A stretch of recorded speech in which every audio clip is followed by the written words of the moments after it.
विशाल जी। राधा वल्लभ श्री हरिवंश। श्री हरिवंश महाराज जी। महाराज जी, पिछले 2 साल से आपका सत्संग सुन रहा हूँ तथा निरंतर नाम जप का अभ्यास भी कर रहा हूँ तथा कोशिश भी करता हूँ कि मुझसे कोई भी गलती ना बने। महाराज जी, आप भगवान शिव के अनन्य भक्त रहे हैं।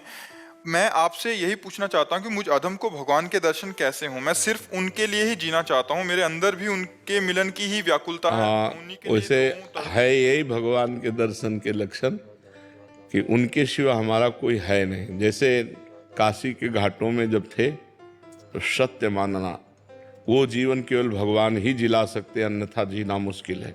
इतनी गर्मी में जो पत्थर धधकते हैं तो रात्रि में और धधकते हैं, तो नींद नहीं, 8-8 10-10 दिन भोजन नहीं, किसी से मिलना नहीं, मांगना नहीं। बड़े बड़े मारवाड़ी क्षेत्र, वहाँ भोजन कभी किसी के पास नहीं, आकाश वृत्ति से, और बस घाटों में बस यही लगा रहता, आज महादेव के दर्शन होंगे, आज दर्शन होंगे।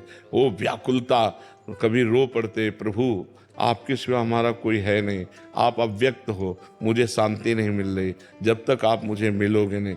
बस रोज लगने लगा, आज मिलेंगे, आज मिलेंगे। और एक दिन कृपा हुई, करुणा बरस गई भगवान की।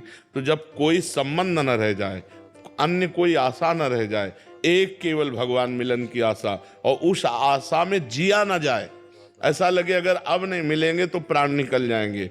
रुदु सुस्वरम राजन कृष्ण दर्शन लालसा, रोना आ जाए भगवान के लिए, विकलता आ जाए, तो फिर भगवान तो तुम्हारे हृदय में ही बैठे देख रहे, जैसे चाहोगे वैसे दर्शन कर लो, जैसे चाहोगे। एक हाथ में त्रिशूल छोटा सा लिए, कोई ऐसा नहीं को तेज प्रकट हुआ, ऐसा नहीं, एक जन साधारण संत के वेश में, जो ही देखा हमको भगवान शिव, लंबी विशाल जटाएं और ऐसा सुंदर रूप उनका, मौन शांत तेजोमय चेहरा, कोई ऐसा वो नहीं कि मतलब पीछे से तेज निकल, कुछ ऐसा नहीं, बिल्कुल जितनी हमारी क्षमता उसी के अनुसार वो दर्शन दे रहे थे। साष्टांग दंडवत किए, बस ऐसे देखते रह गए। बस उन्होंने एक उंगली उठाई, वो चले गए, अंतर ध्यान हो गए थोड़ी देर, एक बस इतना ऐसे।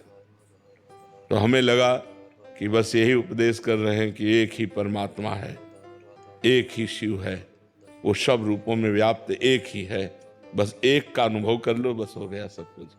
तो जब हमारे अंदर ऐसी व्याकुलता हो कि जिया ना जाए, तब फिर भगवान का दर्शन होता है। जैसे हमें जमुना जी में डुबकी लगा करके कोई दबा दे, फिर श्वास लेने की जो व्याकुलता होती, ऐसी व्याकुलता परमात्मा के मिलन की हो तो परमात्मा प्राप्ति वो तभी होगी जब अन्य संबंध नहीं और किसी इंद्री से कोई भोग नहीं। नहीं तो इंद्री सुख में लगेगी तो व्याकुलता कैसे आएगी? जब हर इंद्री जितेंद्रियता आ गई और अब केवल भगवान के सिवा हमारा कोई नहीं, तब रोना आता है कि अब मिलो, अब मिलो, अब आपके सिवा, हे पिता, हे स्वामी, आपके सिवा मेरा कोई नहीं। फिर वो जो रंग आता है, फिर ये जो रंग देख रहे हो ये उन्हीं का रंग है, देवाधिदेव महादेव जी का ही सारा रंग। उन्होंने हमें वृंदावन भेजा, उन्होंने ही हमें प्रिया प्रीतम के चरणारविंद दिए, वही हमारे पोषण करता है जी।